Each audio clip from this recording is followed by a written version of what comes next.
What's the most fucked up thing you did in a sleepover? Got a bloody nose. It was dark, and I didn't know the house, so I stuck near the walls and went down the hallway and found the bathroom. Got the bleeding to stop, cleaned up, went back to sleep. In the morning, the mom came in frantic making sure everyone was alive after she saw smeared, bloody handprints all the way down the hallway. Was at a sleepover. My buddy slept on his couch, I slept on his beanbag chair with a blanket. After hours of playing 007 GoldenEye, I get up and go use their restroom, except I didn't. I only dreamed I did, and I pissed all over myself at like 4 AM. I hid the blanket in their jacket closet. It was summertime, and threw the beanbag chair in my pussy underpants in their outdoors dumpster. They lived on a ranch. I was 14 at the time. Lol.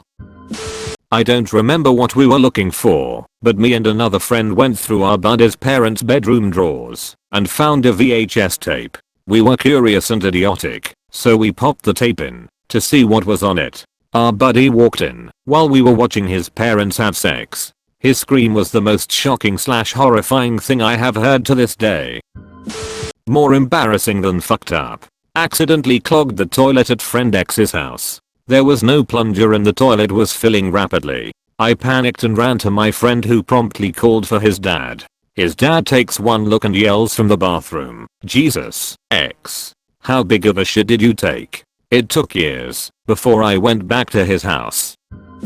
Went down to Florida with a gay friend to visit a mutual female friend. We all slept in the same bed, and at some point during the night, they decided they wanted to see if they could have sex. Gay friend tried, but he couldn't get hard since he had no attraction to her. I laid there and stared at the ceiling thinking, this is kinda awkward. Wish I could sleep.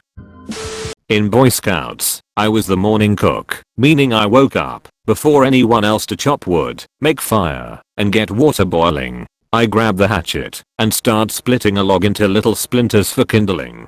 It was cold and dewy. The hatchet slipped from my hand mid-upward swing and went flying to the tent circle. It seriously flew 10 to 15 yards and fell straight down through the roof of a tent where 4 scouts were sound asleep. I'm not sure how long I waited to hear someone start screaming. I probably sat there in terrified anticipation for over a minute. Then I was worried someone might be hurt, so I crawled over to that tent where the hatchet landed. I super quietly unzipped the flap and saw it landed in a bag of clothes very close to some kid's head. I snuck in, grabbed the hatchet, left the tent, zipped it back up, and finished breakfast. I heard them at breakfast complaining that the raccoons has ruined their perfectly nice tent by clawing a hole in it.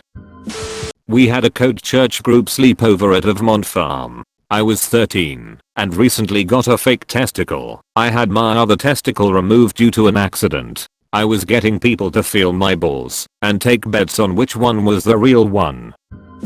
I peed on my friend's couch during a sleepover. I was 10. Kinda old to pee the bed, I know. I woke up in a panic of course, but discovered the couch cushions weren't sewed to the couch and they were identical on both sides. So I flipped that shit, changed into a spare pair of shorts, and went to sleep. A year later, while I was at that friend's house, his mom discovered my huge, yellow piss stain on the bottom of a couch cushion. Of course she didn't suspect me. My friend's little sister took the heat. It was me, Mrs. Schofield. I pissed on your couch and let it soak for a year. I had a sleepover at a friend's house. Preteen boys, so we were stuffed in one little bed. I got a nosebleed, but slept through it for about an hour. I noticed eventually and got up to tend to it. My friend woke up while I was in the bathroom to what looked like a scene from a horror movie. I did not get a second sleepover. Walked home while everyone was asleep. Didn't tell my friend. Didn't tell their parents. Didn't tell my parents. Just crawled out a window at my friend's house and crawled in a window at my own. Went to bed. Not a single person looked for me in the morning. Played with matches.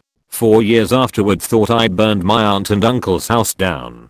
I was staying with them. My cousin and I were lighting matches in the kitchen and throwing them in the sink to put them out. The head of one flew off and landed in the shelving unit by the sink, still smoking, but when we looked for it, we couldn't find it. It was the 80s, so all those kids don't play with matches ads were everywhere. Hours later we were awakened by my aunt telling us to get out of the house because it was on fire.